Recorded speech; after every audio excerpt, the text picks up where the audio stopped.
Olá, caros alunos. Iniciemos mais uma aula de filosofia.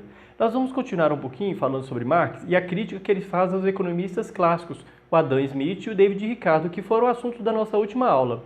A gente viu que eles elaboraram uma teoria do valor-trabalho, né? Que o valor do trabalho equivaleria ao trabalho socialmente necessário para produzi-lo, lembra-se disso?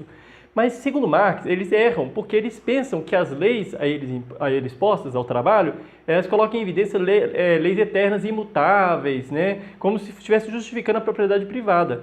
E a propriedade privada não é uma lei eterna, isso que Marx vai mostrar.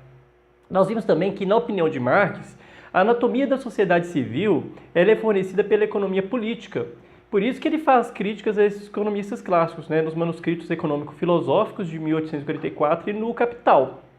Em primeiro lugar, é preciso a gente reconhecer que Marx ele deve muito ao trabalho desses economistas, ou seja, ele bebe nessa fonte para poder depois fazer os questionamentos, né? Sobretudo as análises de David Ricardo.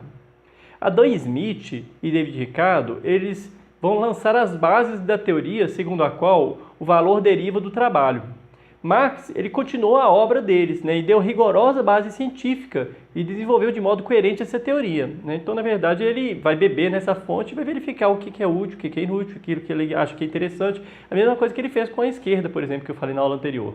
Ele demonstrou que o valor de toda mercadoria é determinado pela quantidade de trabalho socialmente necessário ou do tempo de trabalho socialmente necessário para a sua produção. E ele vai prosseguir falando o seguinte: mas onde os economistas burgueses viam relações entre objetos, que seria a troca de uma mercadoria por outra, Marx ele vai mostrar que existem, na verdade, relações entre seres humanos, entre homens. Segundo ele, a economia política ela vê nas leis que ela evidencia leis eternas, leis imutáveis da natureza. E não percebe que, desse modo, essa economia ela está absolutizando e justificando o sistema de relações existentes em um determinado estágio da história humana. Ou seja, ele vai transformar um fato em lei eterna. Por isso, segundo Karl Marx, é uma ideologia, né? Porque vai acabar justificando a desigualdade social, justifica até a guerra, né? pela propriedade, etc. Marx ele vai concluir, a partir do estudo dos economistas clássicos, que a máxima produção de riqueza corresponde ao empobrecimento máximo do operário. Aí que gera problema muitas vezes, né? Essa discussão de Marx é nesse ponto que sempre gera problema.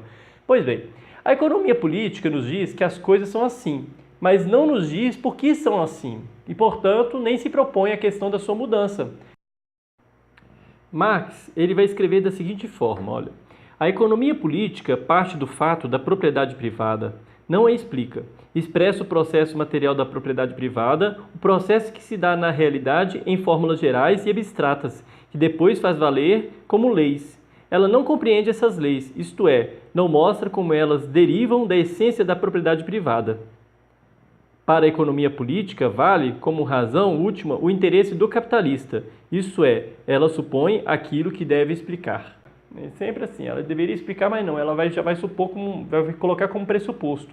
Marx, ao contrário, ele vai procurar o seguinte: explicar o surgimento da propriedade privada e vai tentar mostrar que ela é fato e não lei, muito menos lei eterna. A realidade, segundo Marx, é que o capital é propriedade privada dos produtos do trabalho alheio. A propriedade privada não é dado absoluto que se deva pressupor em toda a argumentação. Ela é muito mais o produto, o resultado e a consequência necessária do trabalho expropriado, ou seja, aquele que a gente perdeu, né? A propriedade privada é fato que deriva da alienação do trabalho humano. O operário põe sua vida no objeto e ele deixa de pertencer a ele, passando a pertencer ao objeto. E esse objeto, o seu produto, existe fora dele, independentemente dele, estranho a ele, como que uma potência econômica diante dele.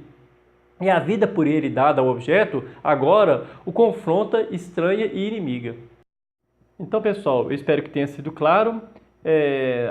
Na próxima aula nós vamos falar um pouquinho sobre Karl Marx, enquanto a crítica que ele faz do socialismo utópico.